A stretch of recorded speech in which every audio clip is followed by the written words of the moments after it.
What I'd like to show you in this tutorial are different ways to make selections that might work a little bit better for you depending on what the picture is. So I'm going to start off by talking about the magnetic lasso tool. So it's right hidden underneath here.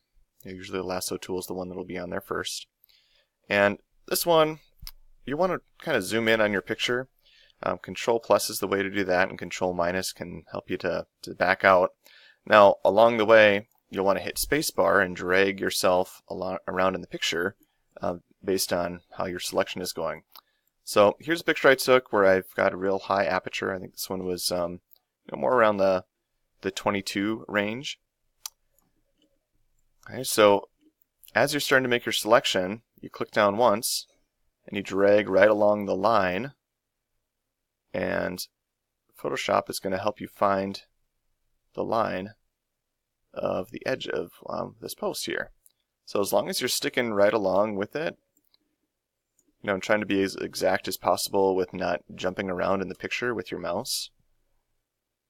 Photoshop does a pretty good job at finding that edge for you. So I'm not even clicking down right now, I'm just moving around the post. Right? And every once in a while I hold spacebar to move to a slightly different spot in the picture. And even this one is having a little bit of a hard time with some of the values here. You can see how the line is jumping around just a tad. All right, in order to finish off things with the magnetic lasso, you actually have to complete the shape. So if you don't complete the shape, it's not going to work. Now you can do that by double clicking. It will just create a line right across from where you began the shape over.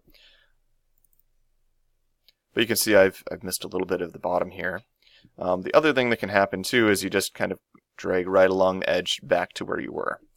Now this one, there's some sections that didn't quite work.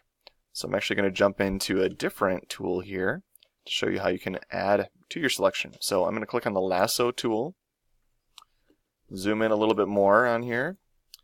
And the Lasso Tool kind of works like the magnetic one, except it's only the areas that you are drawing on that are added in. So hold Shift to add in, and I'm just moving right along the edge here, and I've got to complete my shape to add in things into the selection. So here we go.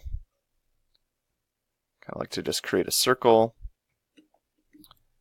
move right along. So here's a nice straight line. There's actually a different tool that will work really well for straight lines. So let's go back to here, and here's the Polygonal Lasso Tool. This one works where you go right along the edge of something. So let's say we want to select the bottom part here.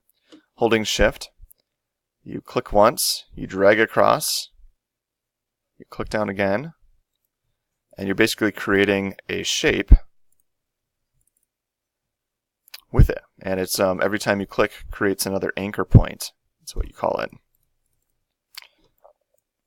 Okay, so selection looks pretty good. I think we'll go with it. Well, maybe I'll minus away, so hold Alt right along the edge here. Clean that up. Okay, and my selection is made of the post. And Layer Mask gets everything else to go.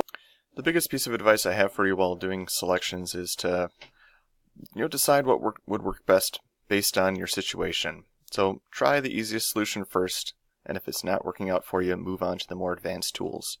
So I'm almost always going to try to start with the Quick Select tool or the Magic Wand, and then from there, if it doesn't seem like it's going to work, I move into the more advanced tools as I create my selections.